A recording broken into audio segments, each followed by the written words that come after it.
जैन साथियों, कैसे हैं आप सब। स्वागत है आपका एक बार फिर आपके अपने YouTube channel Shri Shyam classes में। जी हाँ साथियों, शॉर्ट क्लासेज आपके साइकोलॉजी की जो टॉप मोस्ट शॉर्ट क्लासेज है उसी में एक टॉपिक और जुड़ने जा रहा है आज। एक चिंतन चिंतन और एक अभिप्रेरणा, दो टॉपिक बचे हुए थे। उसके अलावा मैंने पूरी साइकोलॉजी आपके इसी चैनल पर पढ़ाई और साथियों वो भी शॉर्ट तरीके से। सबसे बेस्ट अधिगम का सिद्धांत वगैरह हर एक क्लास मैंने बोर्ड पर, और जो क्लासें बोर्ड की अलावा थी वो मैंने अपने नोट से भी पढ़ाई है साथियों।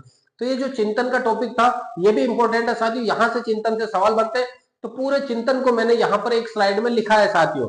इस पूरे चिंतन से 100% हो सकता है कि एक सवाल बनेगा ही बनेगा साथियों। एक सवाल आप किसी भी मॉडल पेपर में उठा के देख लो, पुराने वर्षों के पेपर में उठा के देख लो और इस स्लाइड से मिलान कर लेना कि सर इस स्लाइड में से ही पुराने प्रश्नों में आ रखे, पुराने पेपर में आ रखे। वो आप जितने भी मॉक टेस्ट दे रहे हो, अगर कोई प्रश्न बन रहा है तो इस स्लाइड के अलावा बाहर नहीं जाने वाला साथियों। इसीलिए कहते हैं ना, शॉर्ट क्लासेज आपके अंतिम समय के सबसे बेस्ट रामबाण साबित होने वाली है साथियों। शॉर्ट क्लासेज का आपको क्या करना, पीडीएफ में टेलीग्राम पे भेजता हूं साथियों, वहां पर उनको सेव रखना है। अगर क्लासेज देख के आपको समझ में आ रहा है तो क्लासेज अंतिम समय में 2 गुना में देख सकते हो। अगर वहां लग रहा है कि सर समय हमारा दोबारा देखने पे खराब होगा, तो आपके पास नोट्स की पीडीएफ है, उनको आप देख सकते हो साथियों। तो चलिए शुरू करते हैं। चिंतन चिंतन यानी थिंकिंग यानी सोचना साथियों, मानसिक क्रिया है जिसके द्वारा अपन क्या करते हैं, समस्या का हल करते हैं। समस्या का हल करने की एक मानसिक क्रिया, दिमाग लगाकर अपन उस समस्या को हल करते हैं। अभी जैसे आपके लिए सिलेबस बहुत बड़ा है कि कैसे पास करें, क्या करें। अब अपन दिमाग लगा रहे हैं कि यार इसमें से ये टॉपिक है जिसमें से हर बार सवाल पूछा जा रहा है। इन टॉपिकों को अगर मैं पढ़ लेता हूं तो मैं क्या कर सकता हूं, अच्छे से अपना स्कोर कर सकता हूं, पास हो सकता हूं। तो ये क्या थिंकिंग यानी चिंतन है साथियों। परिभाषा वैलेंटाइन ने दी है कि लक्ष्य प्राप्ति के लिए श्रृंखलाबद्ध रूप से विचार हो करना ही क्या कहलाता है, चिंतन। लक्ष्य आप प्राप्त कर रहे हो, आपकी मार्कशीट में 10th में ये जो आपके रीट की पात्रता की मार्कशीट जो बनेगी उसमें आपको क्या चाहिए, आपके जो भी पात्र नंबर है 82 या 90 उससे ऊपर चाहिए। तो उसको प्राप्त करने के लिए आप श्रृंखलाबद्ध टॉपिक टू टॉपिक आप जो चल रहे हो उसी को क्या कह देंगे साथियों, चिंतन। का है किसने कहा, वैलेंटाइन। और वैसे भी वैलेंटाइन डे अपन श्रृंखलाबद्ध रूप से मनाते हैं। कभी चॉकलेट डे होता है, कभी आपके रोज डे होता है, कभी हक डे होता है साथियों। तो ये एक जो अपन तरीके से अपनाते हैं, श्रृंखला बनाते हुए आगे बढ़ते हैं, 14 फरवरी की तरफ बढ़ते हैं, वैलेंटाइन डे की तरफ बढ़ते हैं। उसी वैलेंटाइन ने परिभाषा भी श्रृंखलाबद्ध रूप से दी है। किसकी दी है साथियों, चिंतन की दी है। अब बात करें विश्लेषण। विश्लेषण का मतलब इसके टुकड़े कैसे करें। सबसे पहले आपके पास समस्या आएगी, क्या आएगी, समस्या आएगी चिंतन में। फिर आप अनुमान लगाओगे कि यार इस समस्या को मैं कैसे सॉल्व करूं। आपने अनुमान लगाया, फिर आपने उस समस्या को क्या कर दिया, समाधान कर दिया साथियों।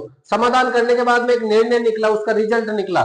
फिर आपने क्या करा, समस्या की सार्थकता का प्रमाण दिया कि ये देखिए सर्टिफिकेट, मेरे पास समस्या आ गई, ये रेट है जो उसका मैंने अनुमान लगाया कि कैसे कैसे मैं सिलेबस को निचोड़ करूं। फिर मैंने क्या करा, रेट की परीक्षा दी और मैं पास हो गया। मैंने क्या करा, पास हो गया, रिजल्ट दिया निर्णय लेकर के। फिर वो जो प्रमाण पत्र है वो मैंने आपको दिखाया कि ये देखिएगा मेरा प्रमाण पत्र। साथियों मैंने पुराने वीडियो में दिखा भी रखा, मेरा प्रमाण पत्र एक नहीं, दो नहीं, तीन तीन प्रमाण पत्र है आपके। प्रकार प्रत्यक्षीकरण चिंतन किसे कहते हैं, जो सामने जो चीज है उसी के बारे में सोचता है उसको प्रत्यक्षीकरण कहते हैं।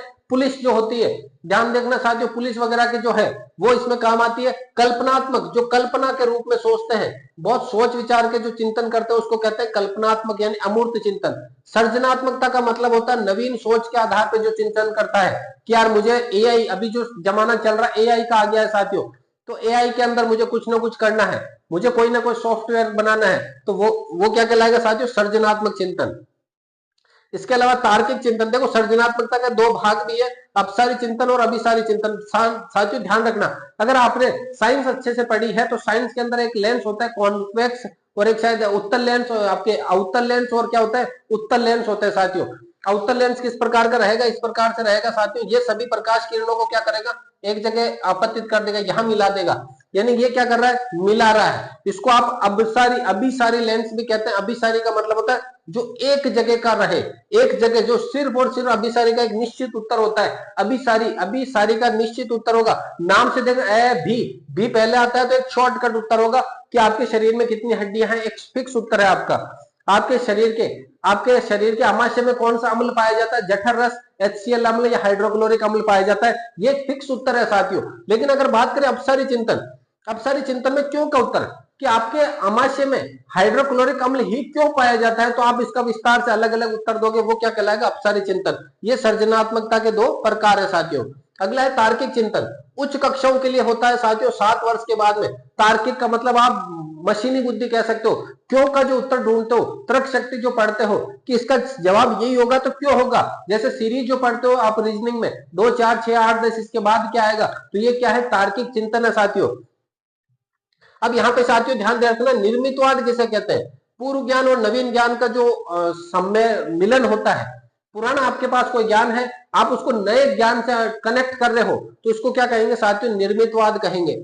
प्रकार कहलाता है संज्ञानात्मक निर्मितवाद, यानी शिक्षक छात्र को कठिनाई प्रस्तुत करता है और छात्र क्या करता है, हल करता है संज्ञानात्मक। सामाजिक निर्मितवाद में क्या होता है, व्यक्ति समाज द्वारा ज्ञान प्राप्त करके क्या करता है, समस्या का हल करता है। निर्मितवाद प्रारूप, मस्तिष्क में छवि बनना, अब मस्तिष्क में कोई ना कोई छवि जो बनती है उसी को कहते हैं अपन निर्मितवाद या प्रारूप। अन्वेक्षण यानी खोज, ये किसने दिया, एलन तथा बेकन ने दिया है। अन्वेक्षण, अन्वेक्षण का मतलब होता है खोज करना, फिर उसकी व्याख्या करना, फिर विस्तार करना, फिर मूल्यांकन करना, यही क्या है, निर्मितवाद है साथियों। इस पूरी लाइन में से जो इंपॉर्टेंट है ना साथियों, कल्पनात्मक, सृजनात्मक, तार्किक, अपसारी, अभिसारी, ये वाले चिंतन है साथियों। यहां से सवाल में निकलकर जरूर आता है साथियों, चिंतन की स्लाइड में से। अब बात करते हैं अपन अनुभाविक अधिगम। अनुभाविक अधिगम आपके सबसे मोस्ट है कि किसने दिया है, अनुभाविक अधिगम। अनुभव क्या करते हो साथियों, अनुभव जो आपके कॉल आती है, फोन आते हैं, फ्रॉड कॉल वगैरह, उससे आपको एक्सपीरियंस मिलता है, वो रोज आते हैं। अनुभव कॉल, कॉल जो होते हैं फ्रॉड कॉल, वो आपके क्या करते हैं, अनुभव दे करके जाते हैं कि ये फ्रॉड कॉल है, आप नहीं उठाए, तो ये ऐसे फ्रॉड कॉल क्या होते हैं, रोज आते हैं। तो कॉल रोज आते हैं, वो हमें क्या देते हैं, अनुभव प्रदान करते हैं। कॉल रोज आते हैं, वो हमें क्या देते हैं, अनुभव प्रदान करते हैं। अनुभव द्वारा सीखना ही क्या है, अनुभव द्वारा सीखना ही अनुभाविक अधिगम कहलाता है। ये विद्यार्थी केंद्रित है साथियों, विद्यार्थी केंद्रित, इसमें पूरा का पूरा कॉन्सेंट्रेट छात्र के ऊपर होता है। छात्र करता है कार्य, खुद कार्य करता है, खुद सीखता है साथियों। इसलिए इस विधि को क्या कहते हैं, मनोवैज्ञानिक विधि भी कहते हैं। इसके 4 भाग है। साक्षात अनुभव कर सकता है भाई, हाँ तो अपने सामने जो है उसके द्वारा क्या कर सकता है, अधिगम कर सकता है अनुभव। फिर निरीक्षण करके अनुभव कर सकता है, कोई कार्य कर रहा है, 2 व्यक्ति काम कर रहे हैं, मैंने उनका निरीक्षण करा कि हाँ भाई साहब कैसे कर रहे हो, क्या कर रहे हो, फिर मैंने क्या करा, उससे क्या करा, अनुभव लिया है साथियों। कल्पना करके अनुभव सीख सकता है। कल्पना करने का मतलब हो गया, मस्तिष्क में मैंने दिमाग चलाया, कल्पना करी यार इसको ऐसे नहीं ऐसे करूं, ऐसे नहीं ऐसे करूं, चलो ठीक है मैंने सोच लिया, अब करता हूं, अब करता हूं मैं, तो वो क्या हो गया, कल्पना अधिगम। नवीन परिस्थितियों में प्रेम करना, आपको कोई ऐसी परिस्थिति में भेज दिया जाए जहां पर आपका मन नहीं लग रहा कर रहा, लेकिन फिर भी आप उन नवीन परिस्थितियों को अपने अंदर समाहित कर रहे हो, फिर भी अंदर अपने समाहित कर रहे हो, तो उससे भी क्या मिल सकता है, अनुभव मिलता है साथियों। इसके 5 सोपान है। सबसे पहले अनुभव, अनुभव को बांटना, अनुभव की प्रक्रिया, अनुभव का स्थायीकरण और अनुभव का उपयोग। इतने इंपॉर्टेंट नहीं है साथियों, यहाँ इंपॉर्टेंट है अनुभाविक अधिगम किसने दिया है और होता क्या है। अनुभाविक अधिगम का मतलब हो गया अनुभव द्वारा सीखना, किसने दिया है, कॉल रोजर्स ने। बस इतना सा रखना, अगर भाग और सोपान याद नहीं होते कोई दिक्कत नहीं है साथियों। मानचित्र निरूपण ये किसने दिया है, क्या होता है, काम कहां पे आएगा। मानचित्र समझते हो साथियों, मानचित्र जो अभी जो मैंने लिखा ना, तीर के निशान वगैरह ये लगा के, यही मानचित्र निरूपण है साथियों। यही क्या है, मानचित्र का निरूपण है। इसके अंदर क्या होता है, जोसेफ डी नोविक ने 1970 में दिया है। अपन जो भी पढ़ाई करते हैं, शाखाएं बनाते हैं, तीर के निशान बनाते हैं और समूहकरण अलग अलग बनाते हैं, उसी को अपन कहते हैं मानचित्र का निरूपण। जैसे अपन ये तीर के निशान लगा लगा के पढ़ रहे हैं ना, ये क्या है, मानचित्र निरूपण है। इससे पढ़ाई क्या होती है, सरल होती है छात्रों की रुचि बन जाती है, और इसमें क्या होता है, छात्र खुद काम करके सीखता है। इसलिए क्या, छात्र केंद्रित विधि है, मनोवैज्ञानिक विधि भी है साथियों। 1970 के अंदर नाव में बैठकर, 1970 में नाव में बैठकर जोसेफ ने पूरे मानचित्र का निरूपण करा। 1970 में जोसेफ ने नाव में बैठकर पूरे मानचित्र का क्या करा है, निरूपण कराया साथियों। अब देखो, अन्वेक्षण उपागम यानी खोज विधि किसने दी, आर्मस्ट्रांग ने दी। इसको ह्यूरिस्टिक विधि भी कहते हैं, छात्र केंद्रित और मनोवैज्ञानिक विधि है। समस्या समाधान उपागम ये उच्च स्तरीय अधिगम है। छोटे बच्चे तो ना कर सकते हैं छात्रों समस्या का समाधान। अब मैंने कोई ऐसी समस्या दे दी, अब छोटे बच्चे जानते ही नहीं है उस समस्या का कैसे करें, तो ये उच्च स्तरीय है। इसमें सर्जनात्मक चिंतन होता है। सर्जनात्मक चिंतन 2 प्रकार का होता है, अपसारी और अभिसारी। अभिसारी के अंदर निश्चित उत्तर, और अपसारी थोड़ा सा पे है, बाद में है, तो क्यों का उत्तर निकलता है साथियों। अब देखो साथियों, एक सवाल भी है जो मैं आपके लिए लेकर के आया हूं। इस सवाल पूरे वीडियो के, आपने जो सीरीज है उसके अंदर की लास्ट में एक सवाल निकलकर अपन देते हैं। तो देखो साथियों, इसमें पावलोव के अनुसार CR का संबंध किससे है, भोजन से, घंटी से, लार से, या इनमें से कोई नहीं। तो आपको बताना है पावलोव का संबंध CR का पावलोव के अनुसार सीआर का संबंध किससे है? सीआर, सीआर का मतलब क्या हो गया? Conditional response. कंडीशनल रेस्पॉन्स अगर होता है यू आर, अनकंडीशनल रेस्पॉन्स। साथियों ध्यान देना, कंडीशनल रेस्पॉन्स और अनकंडीशनल रेस्पॉन्स दोनों अलग अलग चीजें हैं। तो पावलोव के नियम के अनुसार इन चारों में से कौन सा ऑप्शन होगा? आपको जवाब कमेंट में देना है साथियों। और कौन से टॉपिक पे अगली क्लासेस आपको चाहिए वो टॉपिक भी आपको क्या करना है साथियों? लिखना है साथियों।